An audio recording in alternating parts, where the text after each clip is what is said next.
Hi everyone, ayan, for today's ulam. Update tayo sa ulam today. Ayan, magigisa tayong ampalaya. Yan ang ating ulam. Gulay na ampalaya. Lalagyan natin ng, ayan yung hinimay na alimasag. Lalagyan din natin ng chicharon at itlog. Mas masarap pag maraming sahog. Ayan, nag-iinito tayo. Ang mantika, igigisa natin yan. Let's go, lutuin na natin. Ayan, pinsin na natin yung sibuyas, bawang. Ilagyan na natin ang ating hinimay na alimasag. Ayan. Ilagyan natin yan.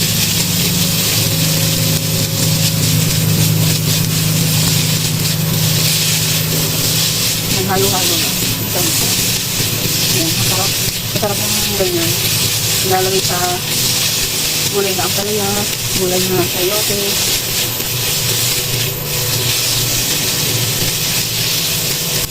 Halo-halo lang. Ayan, gisang-gisa na yung ating alimasag. Yung hinimay na alimasag, lalagay na natin yung ating ampalaya. Nagigisa din natin yan. Halo-halo lang.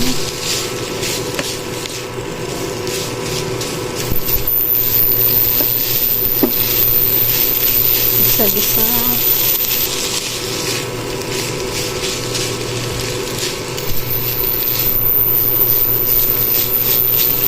Ayan, lagyan natin ng konting tubig.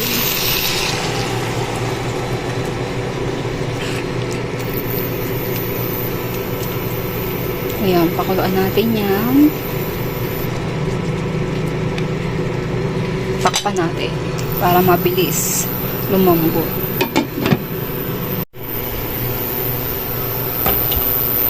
Ayan, lagyan na natin yung ating itlog.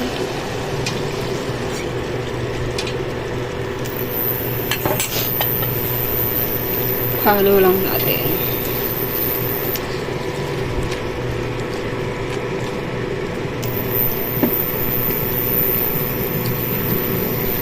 Ayan, takpan ulit natin.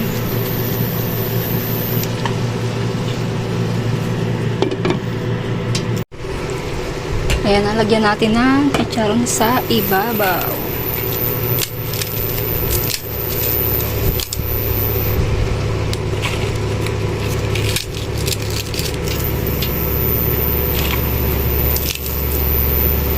Ang sarap niya ito.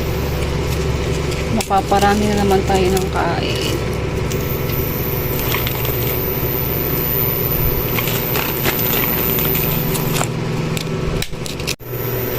Ayan, luto na ang ating ampalaya. Ayan, luto na.